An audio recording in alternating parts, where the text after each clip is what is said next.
Hey guys, welcome back to my channel. If you're new here, I'm Toni and I'm a homeschooling mom to 4 kids. And I'm gonna share with you today about the goals that I have set for 2022. This is the time of year that everybody sets goals. I try really hard to set goals, but to make sure that they are manageable, attainable, realistic goals. So I'm gonna share with you 5 goals that I've set. I didn't wanna set too many, but I also need to challenge myself a little bit.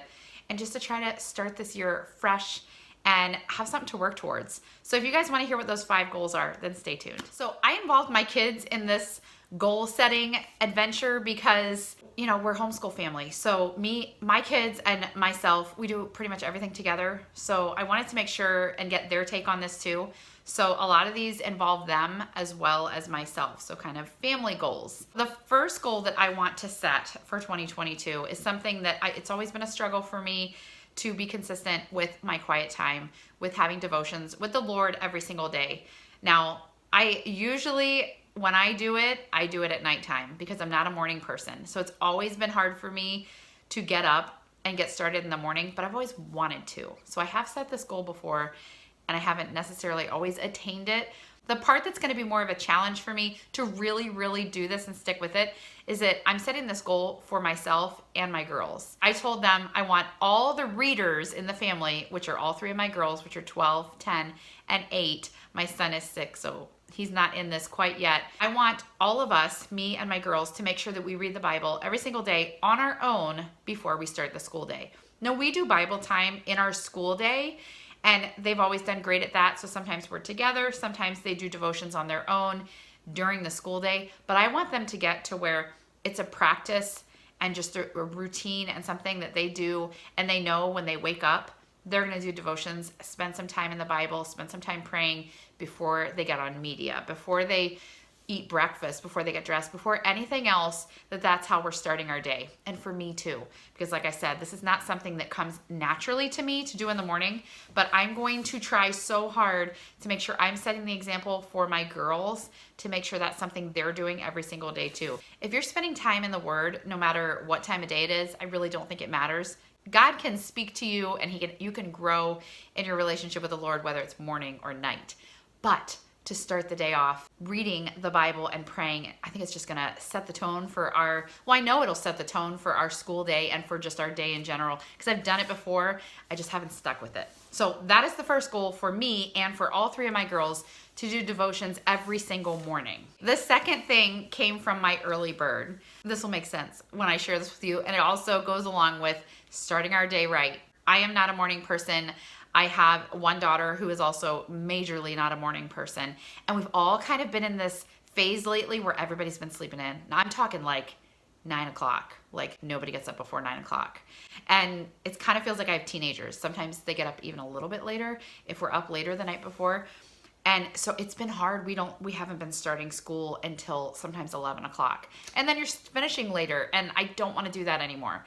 And I have one early bird, my oldest, who was like, when I said, what goals do you guys want to set? She was like, get up early. So for her sake and for just our sake, we could do so much more fun things and have more free time to do other stuff throughout the day if we start our day earlier. So we're going to actually set alarms. We've never been alarm people, and I really haven't been much of an alarm person since I stopped working 12 years ago. But we're going to set alarms and we're going to get up, and this is not unreasonable. We're going to get up at 8 o'clock and do our devotions and do all the things we need to do, including chores. And if they have time, they might be able to have a little bit of free time. We have about an hour to get ready. And then my goal is to start school at 9 o'clock. So as long as we are starting, it's really loud, tractor, living in the country. The goal is to get up at 8 o'clock for each of us to do our devotions in our own rooms or in whatever quiet space they want to do it in, and then get our day started and hopefully start school by 9 o'clock. So it's a goal. I really think we can do it. So the third goal is reading goals. We're gonna set reading goals for each person in our family, not just for myself. I told my girls I wanted to do this for myself, and I talked to them and asked them to set reading goals for themselves. I'm letting them decide how many books they want to read each month. I have been following lately a couple booktubers and like finding more and more booktubers. There's this one booktuber, I'll put her name down below, but it's Oceana Gotta Read 'Em All, I think is what her channel's called. But she is a Christian booktuber, And so if you just go on YouTube and you want to hear about good books, I'm always looking for good books for myself and for my kids, especially as my daughter gets older. And she has always had great recommendations. But the other day she shared this video that shared all of her favorite booktubers. So it's all her favorite YouTubers that talk about books. And most of them, I think almost all of them, were Christians also. I got so many good, I was like binge watching that night and watching all these channels and subscribe to a bunch of these different channels. So I will link her below, and I'll try to link that video below too, because it was so helpful. If you are a mom who's looking for Christian books or good quality books that are not going to be questionable for you or for your kids, I was so excited to find her and to find these other channels. So she kind of inspired me to really try to read more. It's hard when you have 4 kids, and we run a family business. We have an inn that we run, which takes a lot of time, and just managing our house and cooking and cleaning and all the stuff that we need to do. It's hard to find time to read. I really have to make time to read, and I don't always do that. So a lot of times at the end of the day, when I would have time to read, I usually will then watch something on my tablet in order to fall asleep that way. And I want to try to read. I've done it the last couple days. I've been reading instead of watching something, and it really is so much more relaxing before bed. I want to show you guys another thing that kind of inspired me to do this reading challenge. The other day, my kids and I and my husband, we were out of town, and we went into a Barnes & Noble. Now, my kids have not been in a Barnes & Noble bookstore since they were little, so they didn't even remember. They didn't think they'd ever been in one. So, and we don't really have like bookstores close to us that we go to. We just shop at thrift stores. So this was like magical to them. They're like, there's an escalator, and which they love escalators, but their escalator going up to the children's section. And there's, you know, downstairs were tons of books, and there was a bargain book section. Seriously, they could have spent hours in there, but we didn't have that much time because we had to head back home. But I found this book. This is so gorgeous and so pretty, amazing. Can you guys see this? Oh my word. This was on the bargain book table. It was $10. You know I'm thrifty, so I usually won't spend that much. Like, it's textured. I don't know if you guys can really tell, but like the books are raised. Can I show you that way? Oh my word, it's so pretty. But it's got all these books on the front and on the back, and it's a sketchbook. And so I thought, I need this. And I stood there thinking, what do I need this for? They had a small one too, like a smaller version, but it had lined paper, and this one is a sketchbook, so it's just plain. So I would like to have this as a record of the books that we have read, the books that I've read, the books that we've read as a family. I'll show you guys. You guys probably saw that I made this in my, in the beginning of the year, I showed you this, that this was books we've read, and as you can see, there's nothing in here. So I did a great job at making this pretty bookshelf, and then we didn't write down any of the names. I kind of forgot it was in here. Failure. But I'm going to do that in here, and I thought this would be a cool book to just have as a running family book. And I've seen where people actually rate the books, or you give it stars to know, you know, is this worth reading again and stuff like that. So that's my goal. I love this pretty book. I'm going to make sure I use it since I spent $10 for it. Here is what I set and my girls set for their goals. So my 12-year-old, she set to read 4 to 5 books a month. She is a pretty fast reader. She's like, I could easily read a book a week. A lot of times she doesn't because she, you know, they choose to do media or do other stuff. But if she has a goal, they're gonna set that goal and try to attain that goal. So if you saw my video about the power of incentives for kids, I had that out a few weeks ago. That is where I talked about this challenge. They're gonna record all the books that they've read for that week on this library card. I'll link that video above here so you can check that out if you'd like to, but I talked about this challenge that we're doing where I'm gonna reward them for reading 8 books. Anyway, so that played into this a little bit, but my daughter, so my 12-year-old said she's gonna read 4 to 5 books a month. My 10-year-old also is a pretty strong reader, and she said she's gonna read 4 to 5 books a month.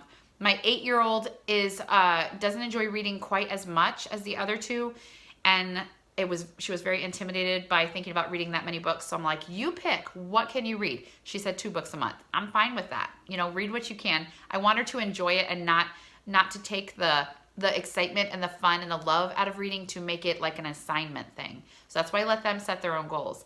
And for myself, I said 4 to 5 books a month also. That's more than I usually do. Now, I am fine with audiobooks too because I listen to audiobooks a lot when I clean our inn. or if I'm doing the dishes or something like that. So I'm fine with audiobooks, but I would also like to read physical books too. So that is a big goal for us. I want us to be more of a reading family. We all love reading, but we're not the most amazing at making time for it. So that is definitely going to be a goal. And I'm going to fill this pretty book up. Oh my word, this is so pretty. See if I can find this online and I'll link it for you guys because it's just amazing. It is the prettiest book I think I've ever seen. So if I can find this, I will link this in the description box below in case you want one of those. The fourth goal that we're going to have is to be more active as a family. Now, I know that most people set goals to like lose weight and I'm going to start exercising every day. I'm trying to be realistic here. We're not active at all. If you saw my video about celebrating the New Year's, I had a clip where, I will link that above too, but I had a clip where the kids and I ran around the house, 1 lap around the house. Oh my word, I was so tired. I was like out of breath. I need to become more active. This is not good. And for my husband too, he is a long hauler, so he has a lot of health struggles. We're gonna be changing our diet to try to help him too. So we're just gonna try as a family to start working out, to start eating healthy. We're not going on any crazy diets or anything like that. He's probably gonna cut out quite a bit to try to help him with his health issues and stuff like that. So he will be cutting out like gluten and I don't know, pretty much everything because it's hard for him. But I did buy the kids for Christmas. They got a trampoline and a jump rope, and we've got workout equipment in the basement. So we're actually gonna use this stuff and make it fun and try to figure out some sort of like rotation system, you know, kind of like CrossFit, you know, where they go from like thing to thing, but make it fun, you know, and not kill ourselves. So we're gonna try to do that as a family. I think that'll help me because the times that I've tried to go down to the basement at the end of the day when everybody's in bed, and I hate it. I just don't want to do it. And when no one's watching, why would you keep running? You know, just sit on the floor and watch what you're watching. Okay, I'm not gonna do that this time. I'm really gonna try to be more active. And then number 5 has to do with this also. To start eating healthy, I'm gonna meal plan. I'm gonna show you guys, I'll show you a clip here of my meal planning board that I have in my kitchen. It is gorgeous. I love it so much, but I probably haven't filled it out in about a month. It's so pretty and it's so easy to fill out. It's chalkboard, but I just got lazy with it. And I'm one of those people that I do enjoy cooking, but I might set out the meat in the morning so that that's ready. And then I just pick random stuff and I kind of throw stuff together. And it's good, but there are things that get forgotten. So like that head of lettuce that is sitting there and it's sad and it's like, please eat me. And I don't feel like cutting that lettuce up and washing it and putting it in the salad spinner and then making a salad, and then it goes bad because I ignored it. If I write it on my meal planning board and I know that on Tuesday we are having a taco salad or whatever it is that we're gonna have, that stuff gets eaten. So really that's the main thing. It helps us eat healthier because I'm intentional about eating healthy like vegetables and making sure I'm planning out healthy meals. And we might have like a pizza night Friday night or something like that. But in general, we eat so much healthier when I meal plan it out. And also food doesn't go to waste. So that is a major, major thing for us to start meal planning. It's not that hard. I mean, think about it and then write it out on the board. And I usually try to use whatever we have. I don't go off of specific recipes necessarily where I have to go out and buy a bunch of stuff. But sometimes I do. If there's something I want to make, then I know somebody needs to go to the store before Thursday and get, you know, ricotta cheese so that we can make lasagna or something like that. So anyway, meal planning is number 5. There's one bonus homeschooling goal that I am setting. I didn't put it in the 5 goals. This is always a goal every single year because I'm the biggest failure at this. Okay, see this thing right here?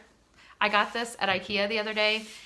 I'm gonna try so hard to be better at grading. Do any of you guys struggle with grading your kids' papers? I just mean like correcting their work. I don't mean like giving them A, B, C, D. I just mean like they turn in their little book to me. They put it in this basket that I have over here, and then I don't feel like grading it that night. And so the next day they pull out their book and they're like, Mom, you didn't grade yesterday's paper. And then we have to stop our school day for a minute so that I can grade their paper. Or I'm like, go ahead and pull out the teacher book and grade it yourself. I'm terrible at that. Okay, so that is probably gonna be my goal every single year. Maybe this year I will change, it'll change me. But I thought this was really cute. I got this on clearance in the clearance section at IKEA. But each of the kids is gonna have a bin, and then I don't know what I'll put down there. But I was really excited that it had 4 bins, and hopefully, and it's pretty, and it can be out, and I will hopefully get better at staying on top of grading. So that is number 6. I hope I can do it. I know I can do it. I'm gonna do better. So that is it. That's my 5.5, 6 goals for the 2022 school year and just motherhood and life. And that's just my goal. So I wanted to share these goals with you guys. Have you guys set goals for yourself? Let me know if any of these goals are things that you set. I know a lot of people do like exercising and do, you know, better home management and different things like that. So I'm curious, do any of you guys have the same goals that I set? I'm sure if we're in the same, if you're a mom and you're a homeschooler, you know, and you're maybe about my age, we may have this very similar goals. So it's always nice to know you're not alone. You're not walking through this by yourself. We've got each other. We can encourage each other through this. Okay, guys, I hope you enjoyed this. If you liked this video, please give me a thumbs up. And don't forget to subscribe if you are not subscribed, and click that notification bell so you're notified every time one of my new videos comes out. So I will see you guys next week. Bye.